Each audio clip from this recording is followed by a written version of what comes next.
We will call this meeting to order. This is your number 7 corporations meeting. Today we'll be covering House Bill 83, House Bill 84, House Bill 52, and if time permits, House Bill 16. If you could please take the roll. Representative Brown, Present.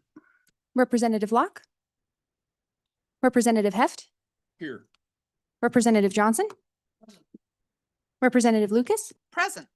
Representative Webb, Representative Weber, Here. Representative Yin, Here. and Chairman Knapp. Mr. Chairman, you have a quorum. Thank you. So first off, we'll kind of go over the rules of decorum and civility during meetings, since this is our first meeting kicking off the session. Rules for the speakers. Speakers will address all comments and questions to the chairman. Speakers will refrain from using individual names. Comments will be directed to the issue under consideration. And if testimony strays from that, the topic will be out of order. Speakers will refrain from making comments of personal nature that reflect upon the character or conduct of a committee member or another speaker. Personal criticism, ridicule, and name-calling is forbidden. Speakers will refrain from the use of indecent or obscene language, fighting words, or, well, we've heard some of those, or other language which is disruptive to the orderly discussion of a meeting. Time limits for addressing the committee may be imposed depending on the committee's agenda and the number of presenters. And just so the public knows, our priority is to hear from the community and hear from the public. And so there will be times when we limit our agencies or associations, and it's for the benefit of the public. So I just want everybody to know that. All right. So first up, we have House Bill 83, and this came from Management Audit.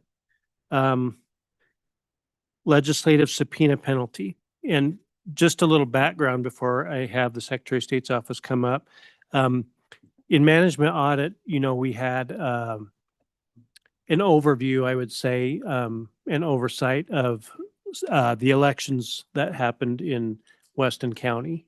And the purpose of that was to come up with ways that maybe statutes fell short or the process fell short, and to improve that process through legislation. So these first two bills go along with that. And I'm going to have the Secretary of State's office, Joe Rubino, to come up and please explain for the committee Bill 83. Thank you. Thank you, Mr. Chairman. Joe Rubino. I'm the Policy Director and General Counsel for the Secretary of State's office. Yeah, happy to go through, I think, more so the second one, but seeing as our office was at both of the management audit subcommittee meetings, happy to go through the first one here as well, which is House Bill 83, 26 LSO 248. This essentially just changes, it's in Title 28, the penalties for failure to appear or refusal to testify for a response to a legislative subpoena. Down at the bottom of page 1, line 14, changes $100 penalty to $750. And then on page 2, line 2 specifies that it could be either or both. So I don't have much to say on this one. The Secretary did testify in support of this bill during the interim, but I'll just await for the second one, which is the falsifying election documents. Happy to take any questions, though. All right. Thank you. Thank you. And just for a matter of discussion, I do chair management audit as well. Subpoenas in an oversight committee are very important. We did have 4 subpoenas this year in management audit. And I think it's important too for those people, I did call them in advance and let them know what the subpoena was for and why. Gave them the opportunity to appear both by in person and by Zoom to make it convenient for them. But when we're fact finding, information, it is important, especially in an oversight committee, to have the entity in front of us to be able to ask questions and find those answers. So with that, any questions from the committee on just the bill itself? Yes, Representative Brown. Mr. Chairman, of those subpoenas, were there any or how many that refused to appear? There was just one which kind of led us to this bill of increasing the penalty on subpoenas. So, all right. Any questions for Secretary of State's office? All right. Thank you, Joe. Is there anybody in the room that is going to testify on this particular bill? Is there anybody online? No, Mr. Chairman. All right. With that, I will close public testimony on HB 83. Committee, is there? It's been moved and seconded. Any changes to the bill? Any amendments? All right, question's been called. Could you please poll the board? Mr. Chairman, this is a roll call vote for House Bill 83. Representative Brown, Aye. Representative Locke, Aye. Representative Heft, Representative Johnson, Aye. Representative Lucas, Aye. Representative Webb, Aye. Representative Weber, Aye. Representative Yin, Aye. Chairman Knapp. Aye. Mr. Chairman, you have 9 aye. Thank you. That bill passes. The next one up is House Bill 84. This is the falsification of election documents with some changes to this. And if I could have Joe come up again and talk about those changes. Mr. Rubino. Thank you, Mr. Chairman. Again, Joe Rubino with the Secretary of State's office. Happy to provide an overview and another brief walkthrough of the bill as well. And then I have a couple of remarks from the Secretary reiterating some points that he made during the 2025 interim session. So House Bill 84, falsifying election documents, was another product of the subcommittee examining the Weston County incident in the 2024 general election.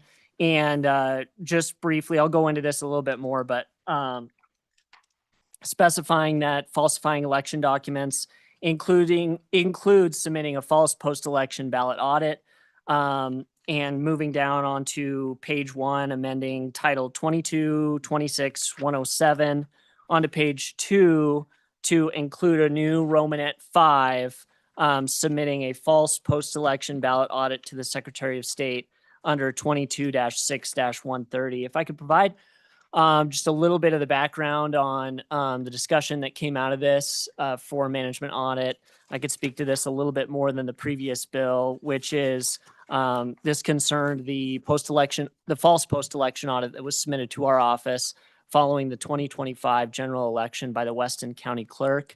We have a number of things that the Management Audit Committee, the Ag Committee discussed yesterday, 2 products. This product came out about ways to increase accountability for an examination of the penalties. I will say that the report and the findings that our office issued in March of 2025 pertaining to the first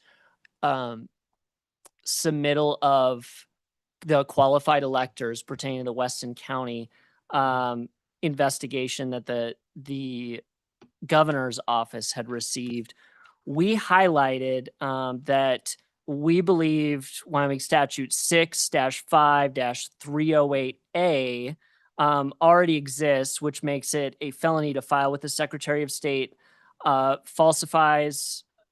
makes any materially false, fictitious, or fraudulent statement, or 2, makes or uses any false writing or document knowing the same to contain any materially false, fictitious, or fraudulent statement or entry. We cross-referenced that when we made our recommendation to the governor's office in March and again in October about why that was already covered.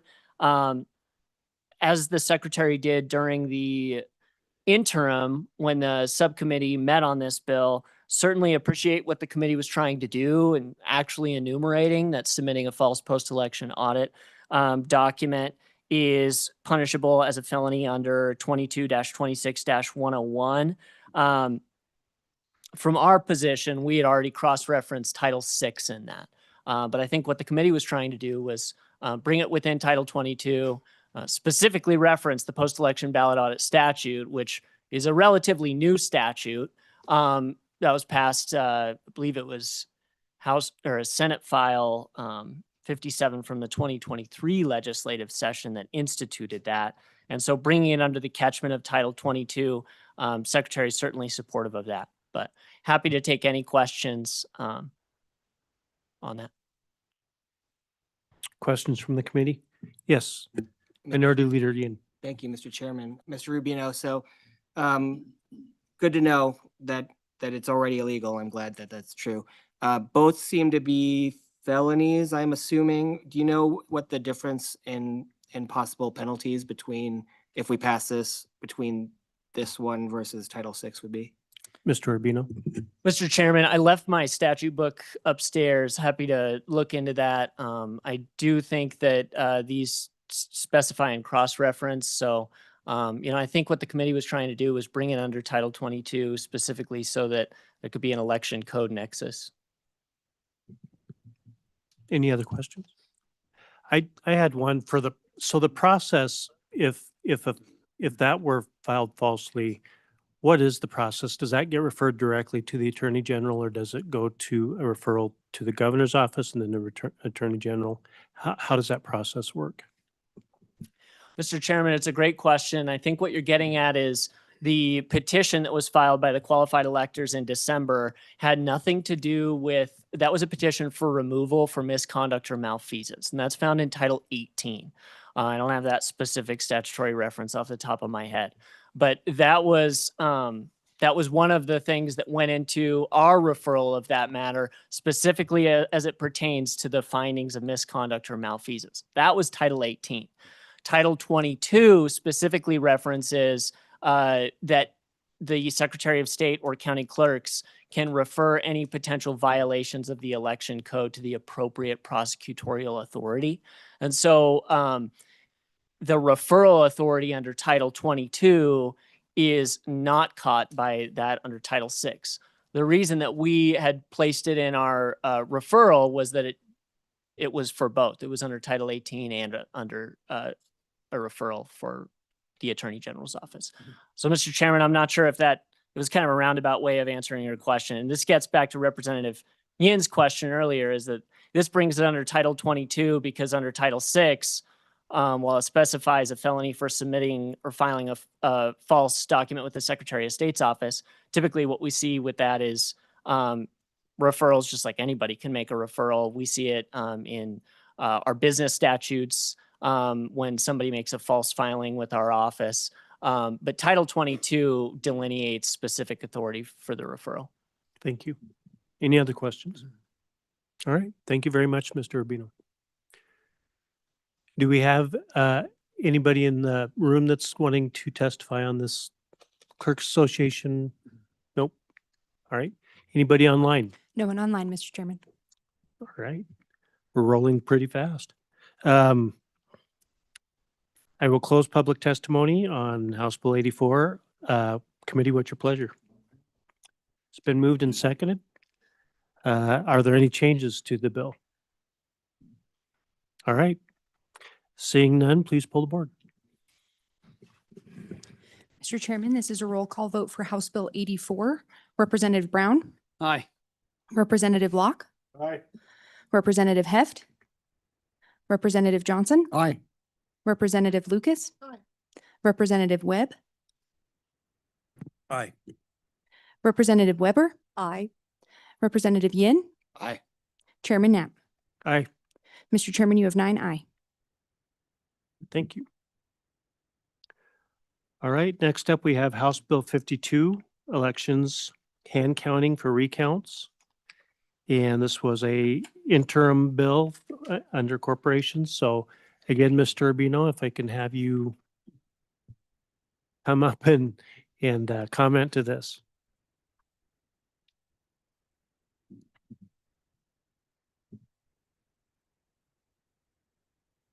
Mr. Chairman, I'm happy, since this was a joint corporations committee bill, to do a walkthrough. The secretary is coming from another conflict that he had right now, and so he'll be here in just a few minutes. If I could just reserve our actual comments on the bill, not so much the walkthrough, but the comments from our office for when he gets here, which should just be in a couple of minutes. Is that all right? Absolutely, yes. Okay. Happy to do a walkthrough of the bill. Let me put it up here.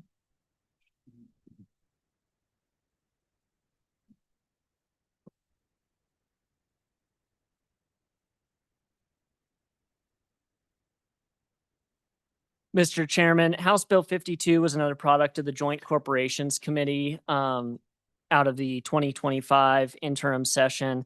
And I'll just go page by page. This was a bill that our office had worked on with the county clerks and Representative Haroldson from the 2025 legislative session on instituting hand counts for recounts in several scenarios. One, automatic if it falls within a certain percentage. Two, upon request by the candidate, and three, upon request by the Secretary of State or by the county canvassing board.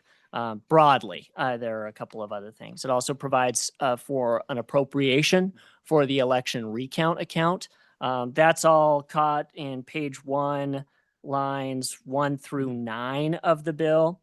Moving on to page 2, and I'll do a brief overview of 2 through 6, I believe. These really deal with changes to the definitions and statutes enabling counting boards, canvassing boards, and counting to change Wyoming statute to enable hand counts. The impetus for this bill out of the 2024 election, but also out of a lot of previous elections, was to allow a method whereby automatically or upon request by a candidate, a recount could be conducted not just through retabulating through a machine. And that's what existing Wyoming statute really provides. That gets to the definition on page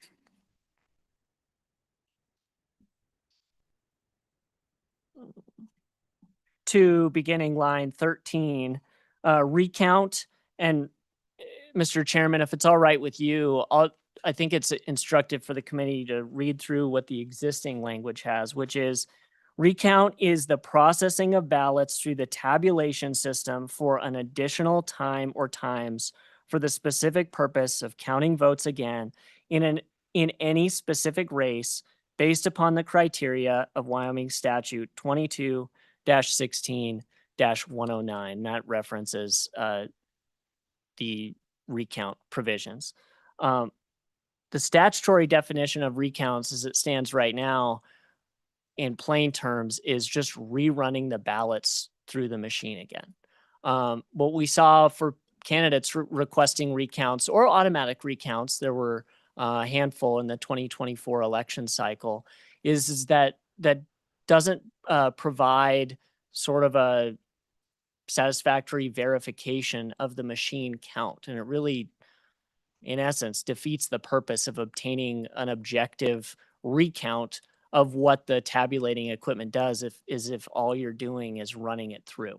So from 30,000 feet, that's what the bill is designed to do, is to enable a mechanism where the ballots can be hand tabulated as a form of verification on the machines in a number of ways. Moving on to page 3, amending 22-8-108 pertaining to the composition and authority of counting boards. Again, just enabling language allowing for tabulation by hand. On to page 4, the specifying under subsection C that the counting board referenced in subsection A has the authority to count, and that continues through. Under subsection E, this pertains to a counting board that's specifically constituted to engage in a hand recount. Moving on to page 5, beginning line 2, amending 22-14-114 dealing with the counting of ballots to specify that the following shall apply, and changing Romanet 1 to instill on page 5, line 16, that when being recounted, the Secretary of State may promulgate rules to establish standards for counting of ballots. At the bottom of page 5, line 21, this is where we start getting into, oh no, excuse me, that's the next page. But that is, again, establishes sort of enabling authority for hand counts. 22-16-109 is on page 6, is where we get into the real meat of the bill. And this specifies recounts. The county canvassing board shall make a recount of precinct votes if it appears to the board that a recount is required due to irregularities in that precinct. And again, this specifying recount ties back to the change definition of recount, that it's not just going back through the machine as the law currently allows, but that you'd set up a mechanism and a counting board to where you could tabulate those by hand. The recount under this subsection may be conducted by a hand count or by using electronic voting equipment as determined by the county canvassing board. Under subsection B, prior to the county canvass, there shall be a recount made of all votes. And then this is where it gets into the automatic threshold recounts. So Romanet 1, cast for any federal, statewide, or legislative office in which the difference in number of votes cast for the winning candidate receiving the least number of votes and the number of votes cast for the losing candidate receiving the greatest number of votes is less than 2% of the number of votes cast for the winning candidate receiving the least number of votes cast for that office in that county. So those are the operative words. If in that county, the vote count between those two is within 2%, then it triggers a recount. This recount shall be made in the entire district in which the candidates are standing for election in that county. This recount shall be conducted by a hand count. A recount under this subsection shall not be required if a recount is required under paragraph 2 of this section for the same office. That gets into Romanet 2. That's cast for any federal, statewide, or legislative office in which the difference in the number of votes cast for the winning candidate receiving the least number of votes and the number of votes cast for the losing candidate receiving the greatest number of votes is less than 1%. So the first Romanet was dealing with a threshold of 2% within that county. This is dealing with 1% in a federal, statewide, or legislative office in that rate, in the entire state or district. Moving on to page 3, this recount shall be made in each county in which the candidates are standing for election. And Romanet 3, catch-all provision, cast for any other office not specified in paragraph 1 or 2 of this subsection, in which the difference in number of votes cast for the winning candidate receiving the least number of votes and the number of votes cast for the losing candidate receiving the greatest number of votes is less than 2% of the number of votes cast for the winning candidate receiving the least number of votes for that office. This recount shall be made in the entire district in which the candidates are standing for election. This recount shall be conducted by electronic voting equipment. Moving on to subsection C, this is a different category of recounts. This deals with recounts that are requested by a losing candidate under 22-16-110. And this recount may be conducted by hand or by using electronic voting equipment. And the operative words here at the bottom of page 8 is that it's up to the candidate requesting the recount to determine how that recount is conducted. Moving on to subsection D, this is yet another bucket, and I want to put a pin in subsection C, that the specifications for how that recount is conducted and the deposits, the differential in deposits is discussed a little bit later, and this cross references that, which is 22-16-110. D, not later than the day following an election, the Secretary of State may require a recount of not more than one federal, statewide, or legislative question or race. The Secretary of State shall specify which precincts are to be recounted. This recount may be conducted by hand or by using electronic voting equipment as specified by the Secretary of State.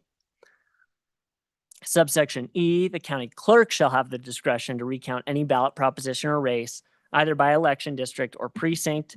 This recount may be conducted by hand or by using electronic voting equipment as specified. F, if there is any discrepancy between the recount results and the preliminary election results, the county canvassing board shall determine the official result of the election. And G, there's created the election recount account. And this goes to the recounts that are conducted and the way that they are funded. Funds in the account shall not revert and are continuously appropriated to the Secretary of State for costs related to the administering hand recounts, and specifies the investment of those by the State Treasurer's Office. Moving to the middle of page 10, amending 22-16-110, how a candidate may obtain a recount. This is the statute that was referenced 2 pages ago in 22-16-109, the request by a candidate. And I see a lot of head nods, so I'll just move on. But if there are any questions here, you can stop me. That was what the cross-reference spoke to. This deals with the affidavit that is filed by a losing candidate when they are requesting a recount. The affidavit shall specify whether the recount should be conducted using electronic voting equipment or by hand count. Moving down to the bottom of page 10, amending 22-16-111, a recount of a ballot proposition. This amends the recount procedures for a ballot proposition in a similar fashion. If the recount is for a statewide ballot proposition and the variance is within 1% required for passage, then this recount would be conducted by hand.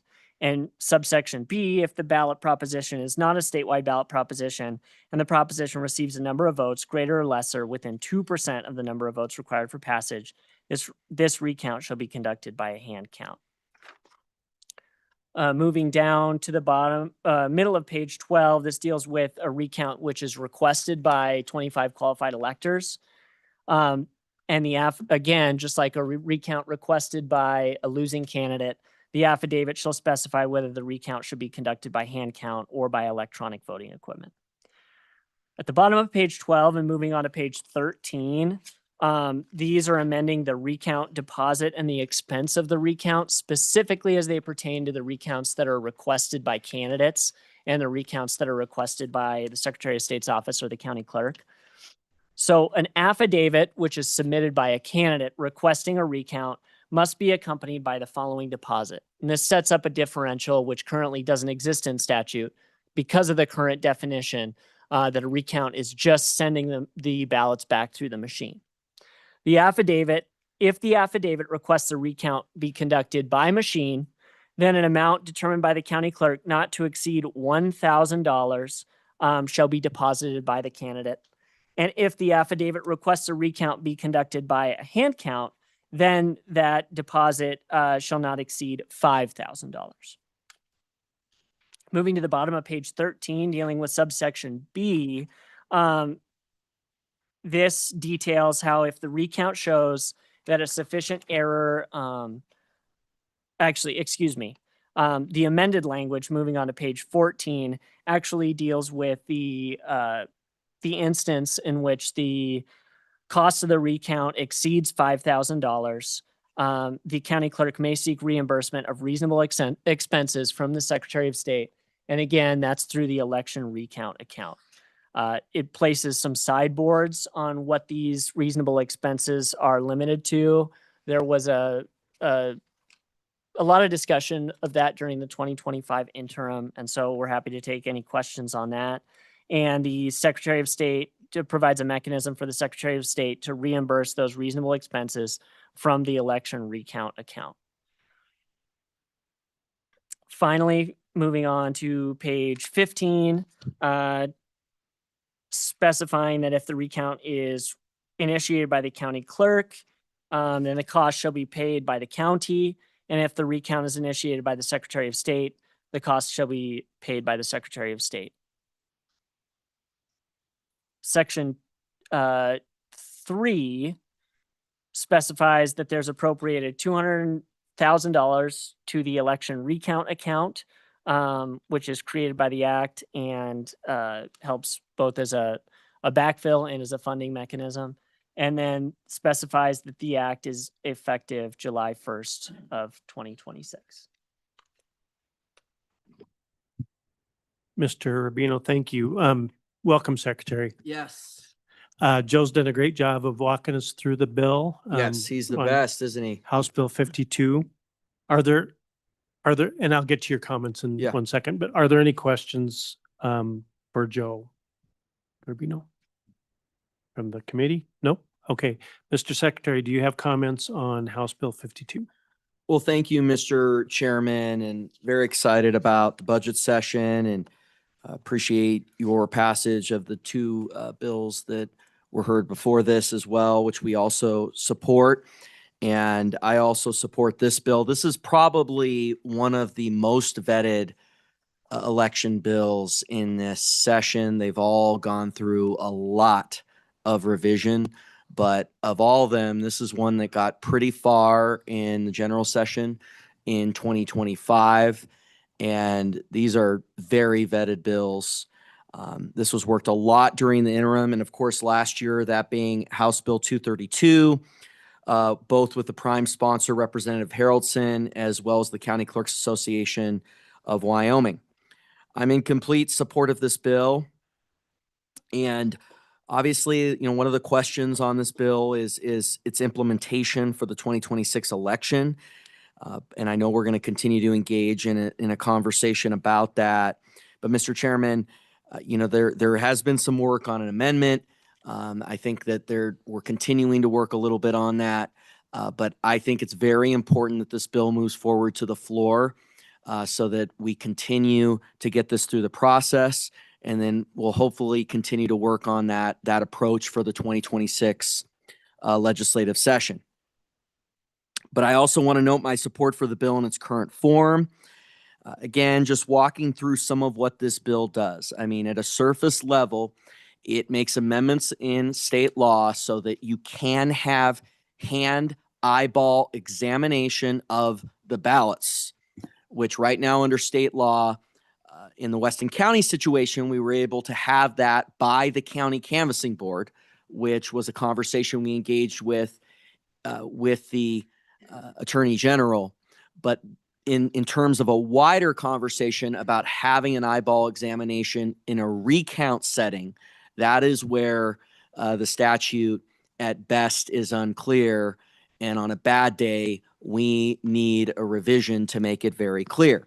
And then this bill also creates this beautiful sort of mechanism to engage in those recounts, either from an automatic form in certain situations when you have a margin that is close enough or upon request of certain election officials, and then also by candidates that have to put down a deposit in these situations, depending on the margin of the race, and then you're able to engage in that recount as well. Now, you think about these two different boxes of what's occurring here. One, the amendment allowing that eyeball examination in certain situations, and then two, creating this process for these recounts to occur, whether automatically, by request by election officials, or by the candidates themselves. Within that second box, there's sort of three initiators of those recounts. It's just really important we get this into the code, because right now a recount, as Mr. Rubino so well pointed out in the presentation on this bill, is just running the ballots back through the machine, which really isn't achieving the true purpose of a recount. So this is a really important bill. Obviously, we need to continue to discuss the election date provisions here for 2026. And then also the implementation in 2026. I think the way ultimately this bill is the route it's going to go down is that there's going to be some provisions that are in effect for 2026. And then there's going to be sort of what I'm calling the grand Haroldson approach, which is this bill in its full form, which will go into effect after 2026. Looks like that's the way it's going. I would like all of it to go into effect in 2026, but the county clerks have said there's no way to implement this. And so we're continuing to work on an approach that can get some of this done for 2026 and then all of it done moving forward. But hugely supportive of the bill in its current form. And for the record, in a perfect world, with, Charles in Charge or whatever the show used to be, we would have this bill in its current form implemented, but we're continuing to sort of work on getting some amendments so that we can get this where we're all on the same page for 26 and beyond, and just fully support it. So committee with the date of 26 and beyond, we call that a half Haraldson or a full Haraldson, which we know can be very painful. So, all right. Any questions for the secretary? Yes, Representative Johnson. Thank you, Mr. Chairman and Secretary of State. If there was a hand count and there was a small discrepancy, 3 votes, not enough to overturn the election, would there be an additional investigation to figure out what happened? You're in charge of rules, and would you look forward to finding out what the problem is? I mean, we want 100% accuracy. That's the goal. That's what we're looking for, I think. So, Mr. Secretary. Thank you, Mr. Chairman. There are, and Representative, there are existing provisions in the code to carry that out. And, in terms of the conversation about certification, I mean, in full Haraldson form, this would occur before certification. That's why in full Haraldson form, the election was moved up a little bit. It would give us some more time before certification. Now, if the election date is going to remain at its current point in 2026, which I am for the election date remaining its current date in 2026, I believe it's a little too late to change the election date for 2026. The issue is, how do we get a form of implementing this bill that gives time for it to be implemented when certification occurs so quickly after the election? And that's one of the things we've been working on in this working group and with the amendment. So that in 2026, in its form, it will probably be a challenge, which is an official piece of the election code where a challenge can be done by a candidate. That has a period of time after the certification occurs where the election can still be challenged. But when you get into full Haraldson, the full Monty, this will occur before certification. So all of the provisions of the code that allow for further investigations, and then of course the act of certification itself, will be informed by this process. All right. Any other questions? All right. Thank you, Mr. Secretary. In full support. Thank you. All right. Do we have anybody from the association that wants to speak on this, Mary?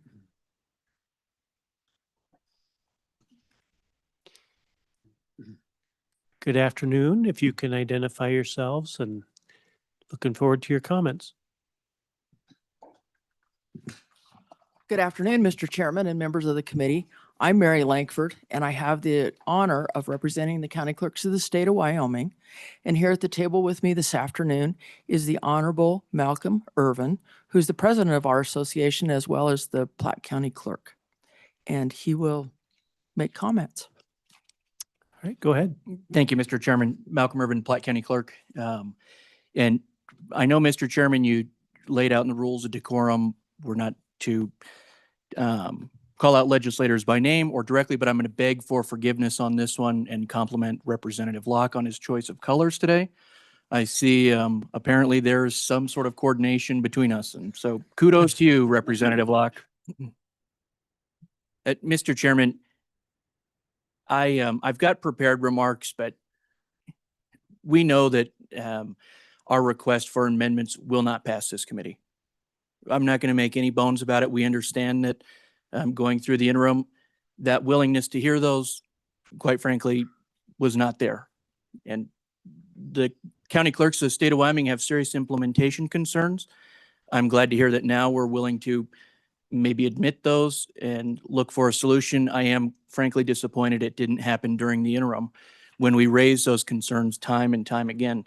And so, Mr. Chairman, the county clerks of the state of Wyoming do have implementation concerns about this bill, knowing that it is very unlikely that our amendments will be sponsored by this committee. Really, frankly, we thought about not even coming, but we owe a duty to the public to let them know that should this pass in its current form and have issues that we suspect it will, the public deserves to know that it was not our fault it was passed the way it was written. And so, Mr. Chairman, even as written in 28, we don't have sufficient time. And so I'll walk through those with you. I know you will hear testimony that there are thousands of Wyomingites trained to count and ready to deploy. You will also hear the implementation of a full-scale hand count is not as complex, and it will be simple. I've been to numerous of these hand count demonstrations and have appreciated much of what I've seen. And in fact, when we do have a hand count component, plan to implement a number of those things we've picked up.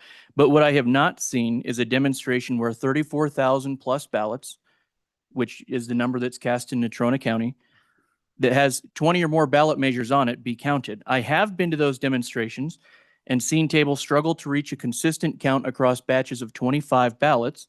And Mr. Chairman, we've spoken to jurisdictions who've implemented hand counts and heed their caution that it is not as simple to deploy as you think it is. The position of the County Clerks Association and me as the Platte County Clerk is that any legislation must be implementable. My comments today provide a series of amendments that ensure the bill can be implemented successfully. We tried to get the bill across the finish line in 2025, but politics and disagreements between the two chambers did not allow the concept of a hand count in 2026 to survive. And Mr. Chairman, make no bones about it, this is not House Bill 232 from the last session. Currently, polls close at 7 p.m. on Tuesday evening, and county canvassing boards are required to meet on Friday of that same week. This means only 72 hours separate the time when polls close and county canvassing boards must convene. In those 72 hours, polling places must reconcile, pack, and return all their materials to the county clerk. Clerks must compile results, remit those to the Secretary of State's office.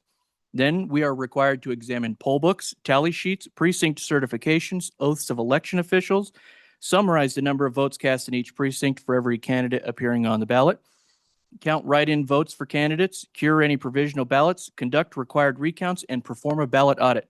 Oh, and we have to sleep and eat during that 72-hour period, you might note.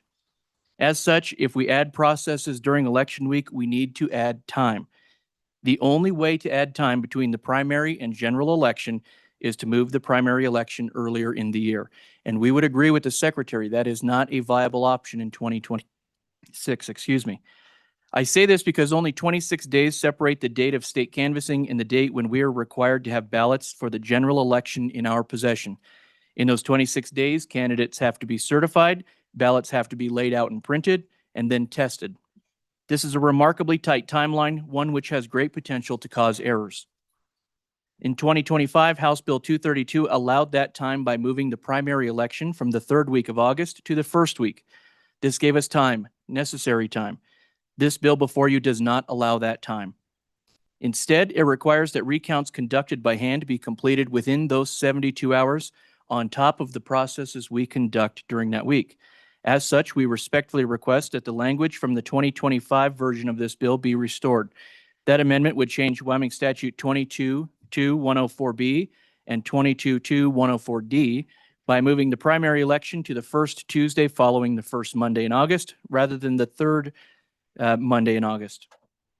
We also request language in 22-16-103CI found in the 25 version be restored. That language would change the date of canvassing from the first Friday following the election to the second Friday. Additionally, we would need to restore language in the 25 version that changed the state canvassing board from the second Wednesday following the election to the third. This would be a change to 22-16-118. These sections of the 25 bill removed during the interim provide necessary time to complete the recounts before county and state canvassing. This bill does not provide us sufficient time to complete those recounts, even if it were implemented in full Haraldson in 2028. Also in the engrossed copy of House Bill 232 from the 25 session was fiscal relief. The engrossed copy of the 25 bill allowed counties to be reimbursed when automatic recounts, those required when results are within 1% and 2%, are conducted. This was an amendment sponsored by Representative Haroldson, which alleviated cost concerns. Without this language, counties will be facing an unfunded mandate to conduct automatic recounts by hand, which will require additional man-hours without additional resources to offset those additional requirements. That amendment passed the House with an overwhelming majority of aye votes. It passed 51-9 with 2 abstaining. As such, we request that you insert language or required by Wyoming Statute 22-16-109B on page 15, line 3, behind the citation of 22-16-109D. Of course, I've handed out proposed amendments to each of you, should you choose to take those. We would also ask for an amendment that adds the following language to Wyoming Statute 22-8-101D, and frankly, this is one we've missed until we started having conversations with legislators about hand audit components. And that language would be, this subsection shall not apply to judges appointed to conduct recounts in accordance with 22-16-109 through 22-16-113, due to the potential number of recounts which cannot be predicted on or before June 30th. We would ask to have the ability to appoint additional judges to conduct recounts once we know how many recounts will be required to conduct. This amendment allows that flexibility. Without the amendment, we will need the committee to get us a crystal ball. So in our eyes, it's one or the other. In short, Mr. Chairman, we request that this bill be amended to mirror the engrossed copy of House Bill 232 from the 2025 session with an effective date of January 1, 2027, and additional language to 22-8-101D. Mr. Chairman, we support the concept. In this session, Senate File 113 that was filed today implements a hand audit, which we believe can be implemented in the 26th session. This is not the bill for the 26th session. We tried in 2025 to get this passed so it would be implemented, and unfortunately it did not, and so it's too late to implement for 26, but Senate File 113 does do just that. Mr. Chairman, we would stand for any questions you may have. Questions from the committee? Any questions? Yes, Representative Lucas. Thank you. Could you please repeat that, that bill that you just referenced? I believe it was Senate File 113. It was just numbered today, ma'am.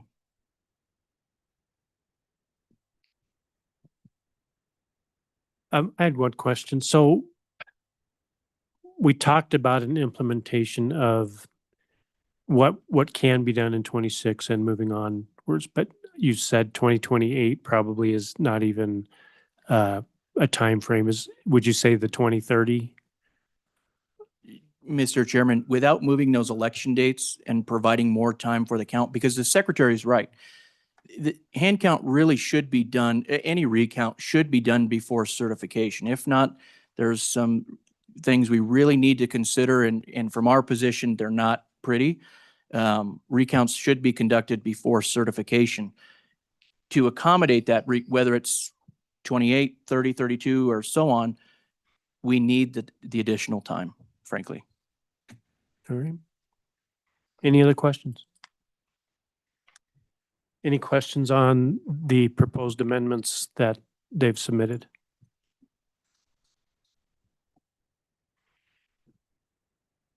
Okay, thank you. Oh, yes, Vice Chairman Lott. Thank you, Mr. Chairman. And just let me make sure I understand. So what you're proposing, and let me just make sure, you're proposing these amendments that you've handed us and changing the date to 27. Is that accurate? Mr. Chairman, Yes. that is absolutely accurate. Where, from our standpoint, if this bill passed in the condition that the engrossed copy of House Bill 232 was from the 25 session, which these amendments do, and then a hand audit like Senate File 113 is implemented for 26, we believe that's the path forward for successful implementation for a hand audit in 26 and then hand recounts going forward. All right.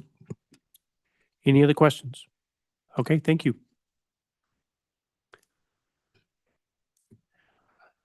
All right, other members of the public that are here to speak on this or agency? Just come up and fill the chairs and we'll go one by one down the row.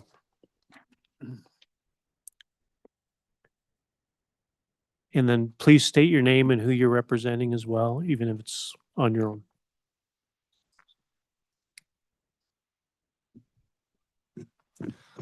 Mr. Chairman, Bill Winnie, Sublette County. My comments will be with appropriate deference to the county clerks who are concerned about the mechanics of actually cranking through this. In the last election cycle, I was on the canvassing board for Sublette County and later was teller for the Sublette County Republican Party when we were called on to fill a vacancy.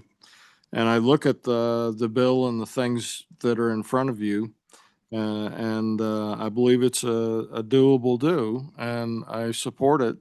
And subject to your questions, thank you. Thank you, Mr. Winnie. Any questions? All right. Thank you, Mr. Chairman, committee. My name is Marguerite Herman. I'm here for the League of Women Voters. And I give you credit for trying to make this work and the clerks with the timeline and everything. But the way the league sees it, that this is fatally flawed because of the hand counting. And I am just going to recall ever so briefly a report that you received in November, your November meeting, and it was from the Campbell County clerk. And she described, it was critical, the ways in which hand counting is flawed. And she covered the accuracy, the reliability, the timelines, the costs, and the manpower. And she took actual counts, testing that had been done in other states, but also in Campbell County. And her conclusion was, well, and just, I'm not going to belabor the whole report. Obviously, you have it in all your materials. But in error rate, national findings, machine tabulation error rate is well below 0.5%. Hand counting error rates of between 8 and 25%. And it's the nature of the activity. It's a repetitive activity. And the bill contemplates starting the recount, whatever triggers it, the request or the threshold, right after the polls close. So you have a staffing issue, the quality of the staff, the condition of the staff, undertaking something that requires intense concentration over a period of time. When you have a large county, we have 50,000 voters in Laramie County, and complicated ballots by precinct and sometimes split ballots there. You're talking about a large complicated ballot. And with time, again, the time issue raises its head at this point. It's just a fatally flawed process. Now, maybe you can make it work with the audit that we're invoking Representative Harrelson, so I'll go ahead and do that too. But this is a recount of an entire race. And it's something that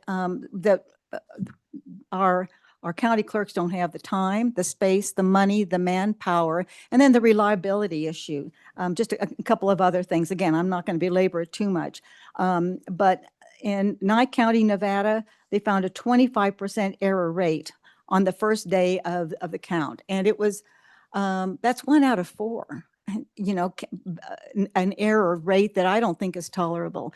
We talk about, this is a tool in the tool belt or toolbox. And I would argue that it's a highly flawed tool. It's unreliable, it's costly. Just let's talk about the numbers of, in Campbell County. A trial where she used two teams, a less experienced and a trained team. So it's not an issue of training. Her less experienced team counted 240 ballots with 23 races, and it took almost 7 hours. Second trial with highly experienced counters, they counted 249 ballots with 12 races. It took 4 hours. The second count was never completed in either trial. Reconciliation was never achieved. There was no way to verify accuracy without completed second count. And this is when with the clock ticking between Tuesday and Friday. Consistency problems, no uniform counting methods across teams or jurisdictions, et cetera. Timeliness, again, Campbell County numbers. 204 races per hour were counted per team of 4 people. To count 19,735 ballots times 23 races computes to about 453,000 total race counts, because each ballot is complicated, has many things on it. At this rate, it requires 2,200 people working 4 hours. Cost range between $360,000 and $1.3 million. Now, maybe these are extremes, but I think before taking on something that when you really want to really ascertain something has raised the trigger, it's either a request of the candidates or the threshold or the margin, you would not turn to something that is less, that is slower, more costly, and less accurate. And so I just again, turning to this as far as a recount in order to really to secure and getting accurate counts, it's just the wrong tool for that particular thing. Again, I don't want to belabor that. You have it in your materials from November, and I have other results from other states, and so I'm happy to provide that if you want. But I would just say that that is the really the fatal flaw with this particular bill is the hand count, and then they multiply that. You're complicated by the tight timeline, the limited people we have to perform this, limited funds. And it's an interesting idea, but it's not the tool that's going to help secure trust and confidence in the results. And I'll take questions if you want. I know you're on a tight timeline. You want to get back to the floor, so. Thank you I'll for your leave it. comments. Any questions? Yes. Thank you, Mr. Chairman. Thank you for being here. I would like a copy of those results, please, of the testing that you have on the hand counts, if that's possible. Mr. Chairman, absolutely. And it came from Campbell County, I forget her name, Cindy Lovelace. And she did some herself, and she quotes other things. And it should be in your materials, but I'll certainly be happy to email that to you. It was a PDF. And yeah, it's. Thank you. Ms. Herman, thank you. Yes, Representative Lucas. Thank you, Mr. Chairman. Thank you, Ms. Herman, for being here. So is it so then that accuracy couldn't be measured on this because the test was not completed? And why was the test not completed? Ms. Herman. Mr. Chairman, I am not sure. I did not talk to Ms. Lovelace, but I think what they did is they ran out of time. They had a time limit that they were trying to simulate kind of an actual counting process. And I think, or else, I think also there was an implication that you're ending up with so many inconsistencies. I'm not sure why they didn't finish it, but that was the first time through, and you'd want to do something. And the indication is that you'd want to do it twice and get exactly the same results before you could really have confidence in the results.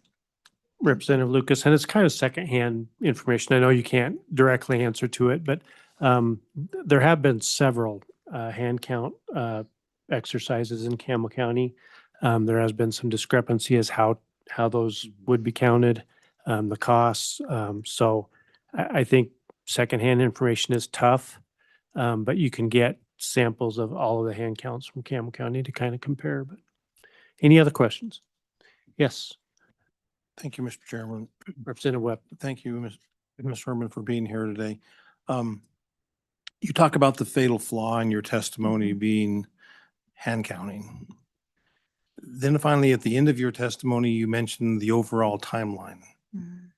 I'm taking it from your testimony that the overall timeline would be very minimal compared to the fatal flaw of hand counting. Is that correct? Ms. Herman. Mr. Chairman, well, and I meant to imply by the starting out is that machines are faster and they're more accurate, and that would currently we use it now, and in actually in Laramie County we use the express marking. We mark our ballots by machine as well. So you've got a system that we don't hand count anything or hand mark, but the timeline, what I was referring to is this between Tuesday and Friday, when Mr. Urban was talking about, there is no time to run through more than a handful of ballots, 250 or so. Well, you can do that. You can extrapolate how many ballots you could get through. Complicated real life ballots, not these simple, some test ballots, some testing information I've received on hand counts are interesting, but they are not the real life test. There's just a handful of things on the ballot. There are very few ballots.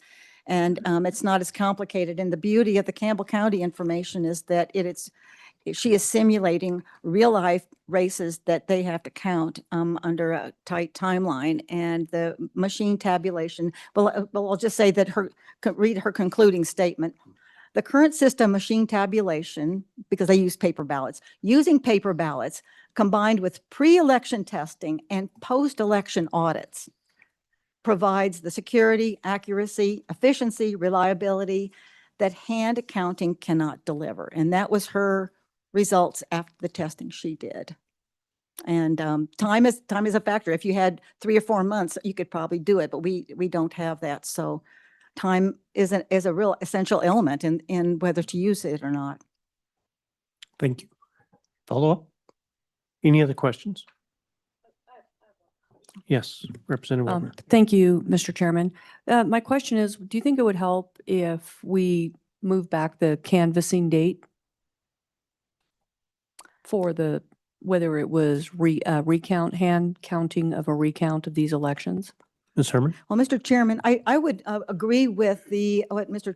Irvin proposed, is that, well, then what you can do is move the primary date, make more time in there by making it earlier.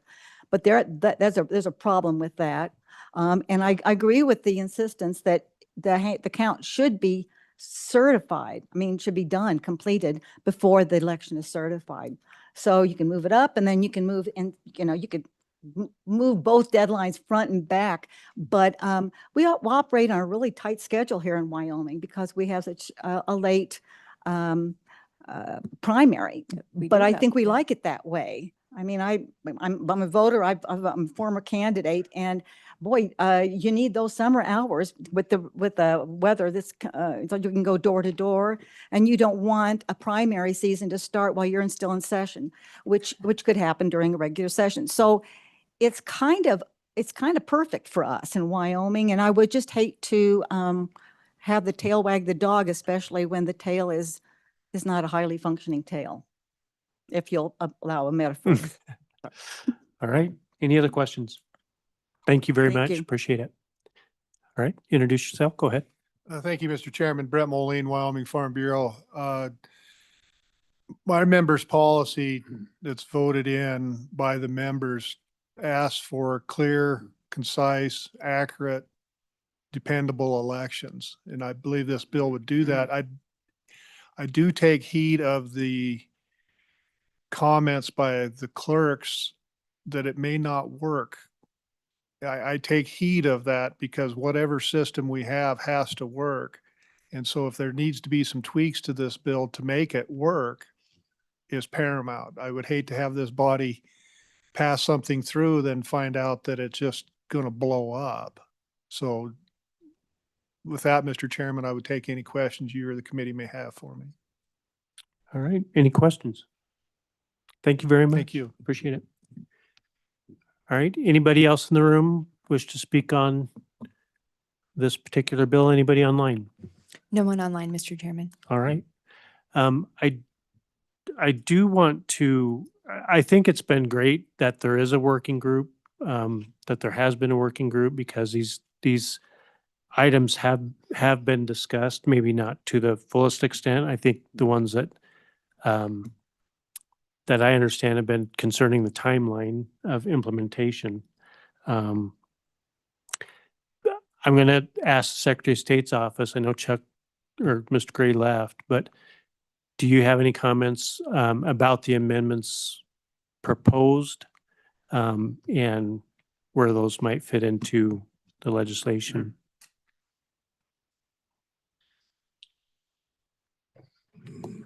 Mr. Urbino. Thank you, Mr. Chairman. Joe Rubino, Policy Director and Counsel for the Secretary of State's Office. Certainly want to continue to discuss. I think the Secretary's comments spoke for themselves. I think a lot of these amendments we had already discussed at length during the 2025 interim.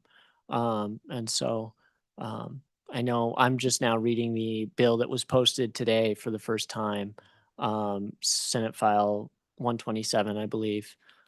So I don't have much more comment than that. All right, thank you. Okay, committee, what's your pleasure? Move the bill. It's been moved and seconded. We can either do page by page, or if there's any amendments proposed, you can list them now. Yes, Minority Leader. Mr. Chairman, I'll move the clerk's amendments wholesale if that's appropriate, or if you would prefer, we can do it one by one. Is there a second? I'll second. Okay, it's been moved and seconded that we have the adoption of the Clerks Association proposed amendments. All those in favor, please signify by saying aye. Aye. All those opposed? No. No. All right, that motion does not carry. Any other amendments? All right, we'll go to the bill. Any discussion? I would just say that we're open as this goes through the process. As we talk about timeline, as we talk about implementation. I know these have been discussed during interim as well.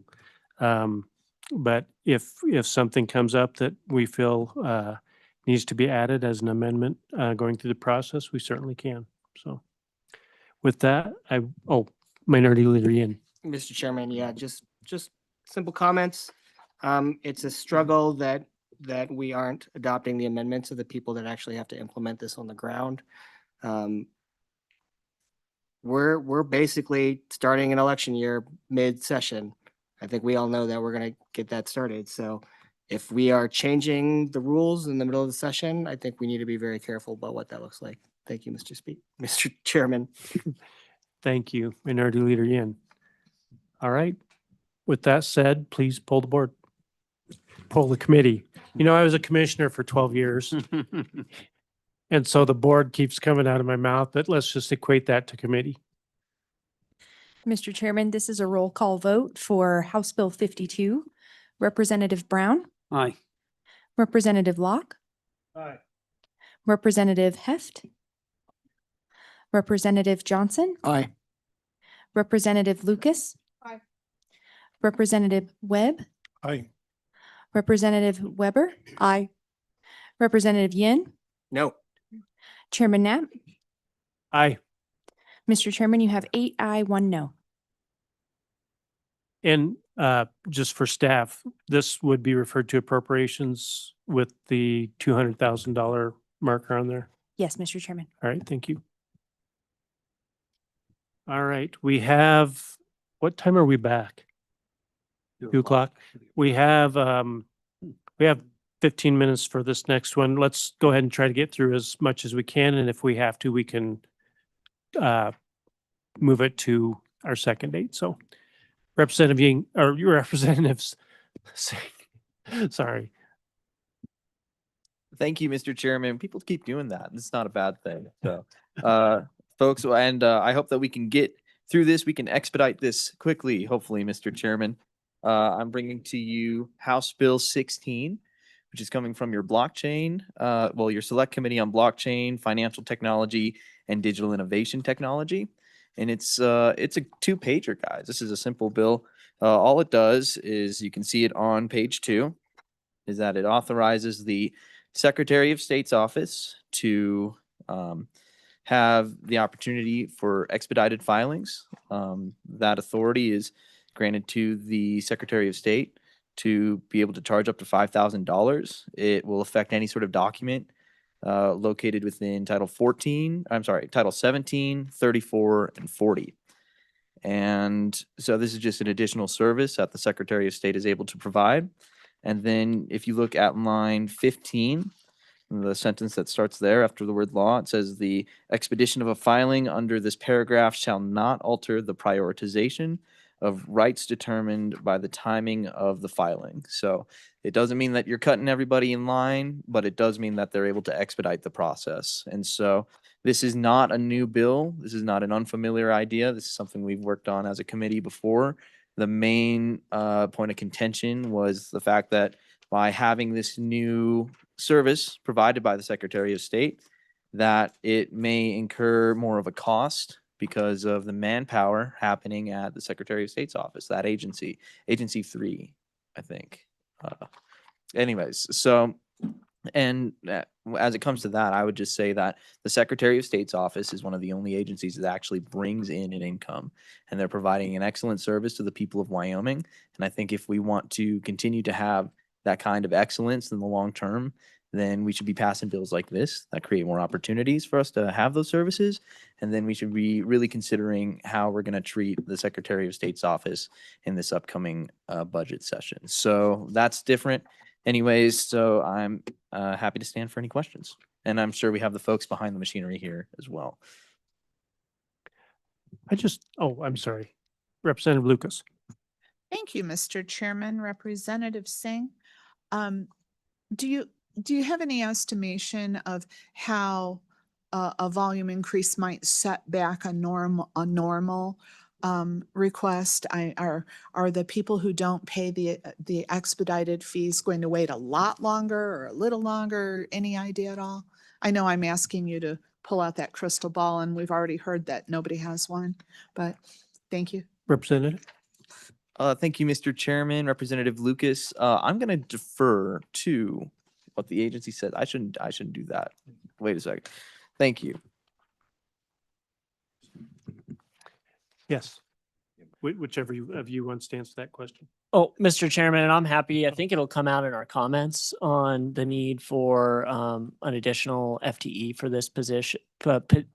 Excuse me, an additional FTE to fulfill the requirements of this act, which the House adopted last year. And unfortunately, the bill as a whole just didn't make it through the process.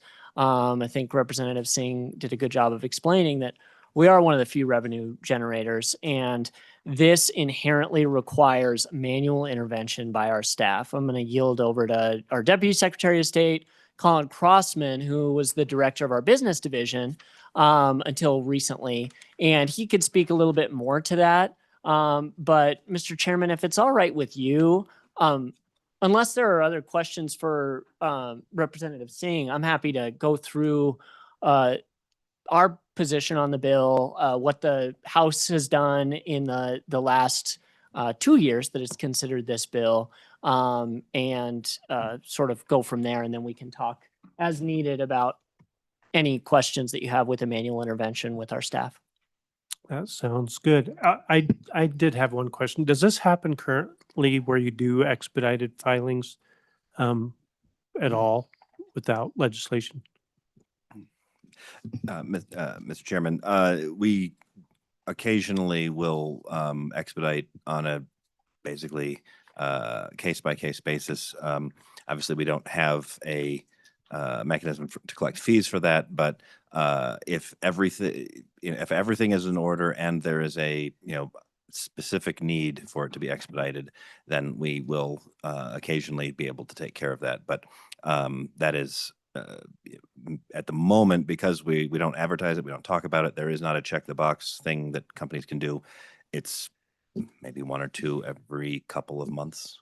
Okay, thank you. Mr. Urbino, you can go ahead. Thank you, Mr. Chairman. And just to put a bow on that, this is really the crux of the bill, is that these are for complex filings. These are for like mergers, acquisitions, companies that are listed that require for certain, usually federal regulatory standards, needing a document filed by our office on a date certain. Of course, everybody knows, we've talked about it time and time again in front of the legislature, the Joint Corporations Committee and the Joint Appropriations Committee, that Wyoming, one of the reasons that we're nationwide leaders is that we do have a standard, quick 15-day statutory filing deadline. And so we can go into that a little bit more as we do this, but our documents go into a queue and then they are filed within that statutory 15-day deadline. That's really quick for a lot of people. And it's very cheap. And when people call, we answer the phones. That's one of the things, the secretary has made it a huge priority to provide customer service. This bill provides, I think, regulatory certainty, make Wyoming more attractive to business entities looking for that regulatory certainty.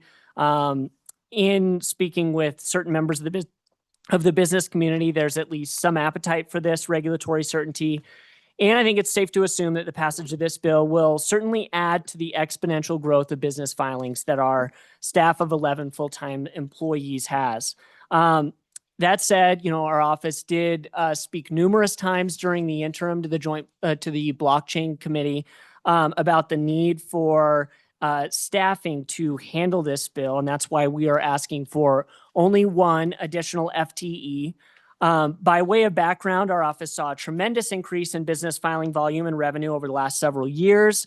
About 75% of this revenue is due to our exponential increase in business entity filings. Just as an example, in fiscal year 2025, we processed over 830,000 filings. This is up from 675,000 in fiscal year 2024. And this is a corresponding increase in revenue to our business division alone. In fiscal year 25, the business division alone brought in $59.6 million, up $9.1 million in growth from fiscal year 2024. We expect that exponential growth will continue while we have certainly employed extraordinary measures and cross-divisional help with our office.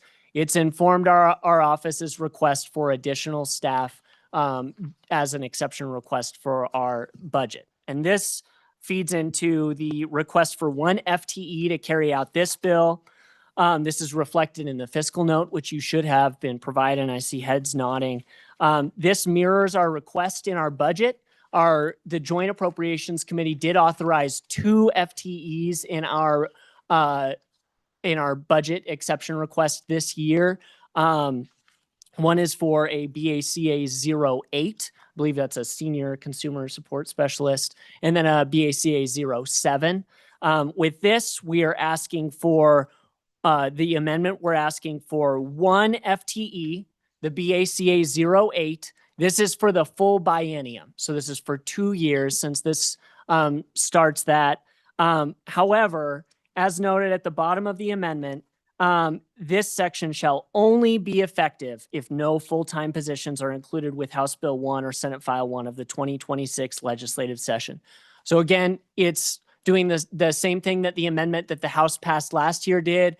It's accounting that if the budget allocates 2 positions or 1 position, then the position that's authorized by this bill will go away. It's just having a safeguard if we're increasing the manual intervention for a service that we'd be happy to provide, that we're providing the adequate resources for that. Thank you. Any questions? All right. Thank you very much. Oh, yes, Representative. Thank you, Mr. Chairman. Thank you, Mr. Rubino, for being here. So it sounds like what I am hearing is that with the full-time position, or even if there were 2 full-time positions and the amount of money that you're bringing in currently for the expedited filings, I mean, I certainly can see the benefit from, I don't know what your salaries are, and nor do I, but is that position open for $59 million a year? Just asking. I'm happy to yield over to Mr. Crossman. We testified to this in front of the JAC. This position would pay for itself in, I think, 1 or 2 days of the actual revenue that we bring in. We're not like Game and Fish or sort of those self-revenue generating where they go into a special revenue account. Every dollar that we have for business filing fees, not the civil assessment or fines that we assess, but every dollar that we collect for filing fees, $60 increments, $100 increments for the initial filings, that all goes into the general fund. So yeah. All right. And for a matter of time, Thank you. I'm going to cut it short there. Thank you guys for your testimony. Is there anybody else for public testimony in the room? Anybody online? No, Mr. Chairman. All right. What is the pleasure of the committee? It's been moved and seconded. Are there any amendments?